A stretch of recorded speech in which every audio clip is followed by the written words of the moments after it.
ଚାଲନ୍ତୁ ଆପଣମାନେ ଦଣ୍ଡିତ ହେବେ। 8 ଜଣ ସଂସଦଙ୍କ ସହ ମଜାକ କଲେ ପ୍ରଧାନମନ୍ତ୍ରୀ ନରେନ୍ଦ୍ର ମୋଦି। ଆସନ୍ତୁ ଜାଣିବା ଏହାର ସର୍ବିଶେଷ ଖବର ବିଷୟରେ।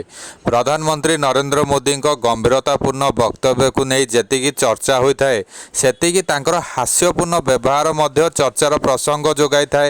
ଆଜି ନୂତନ ସଂସଦ ଭବନରେ ଏଭଳି ଏକ ଘଟଣା ଘଟିଛି। ବିଭିନ୍ନ ଦଳର 8 ଜଣ ସଂସଦକୁ ନେଇ ଆଜି ପ୍ରଧାନମନ୍ତ୍ରୀ ମୋଦିଙ୍କର ଏଭଳି ମଜାଳିଆ ବ୍ୟବହାର ବେଶ ଚର୍ଚ୍ଚାର ବିଷୟ ପାଲଟିଛି। ଆଜି ଅପରାହ୍ନରେ ପ୍ରଧାନମନ୍ତ୍ରୀଙ୍କ କାର୍ଯ୍ୟାଳୟରୁ 8 ଜଣ ସଂସଦଙ୍କୁ ନିମନ୍ତ୍ରଣ ଆସିଥିଲା। 8 ଜଣ ସାଂସଦ ଏଭଳି ଅଚାନକ ନିମନ୍ତ୍ରଣରେ ଚକିତ ହୋଇଯାଇଥିଲେ। ପ୍ରଧାନମନ୍ତ୍ରୀଙ୍କ କାର୍ଯ୍ୟାଳୟ ନିକଟରେ ପହଞ୍ଚିବା ଯାଏଁ ଅନେକ କଳ୍ପନା ଜଳ୍ପନା କରିଚାଲିଥିଲେ। ଯେତେବେଳେ ସେମାନେ ପ୍ରଧାନମନ୍ତ୍ରୀଙ୍କ ନିକଟରେ ପହଞ୍ଚିଲେ, ସେତେବେଳେ ପ୍ରଧାନମନ୍ତ୍ରୀ ନରେନ୍ଦ୍ର ମୋଦି ତାଙ୍କୁ କହିଲେ, ଚଲିଏ ଆପକୋ ଏକ ପନିଶମେଣ୍ଟ ଦେନା ହେ। ତ ଏହାର ଓଡ଼ିଆ ଅନୁବାଦ ହେଉଛି, ଚାଲନ୍ତୁ ଆପଣଙ୍କୁ ଏକ ଦଣ୍ଡ ଦେବାର ଅଛି। ଏଥିରେ ସାଂସଦଙ୍କର ଅବସ୍ଥା ଆହୁରି ଖରାପ ହୋଇଯାଇଥିଲା।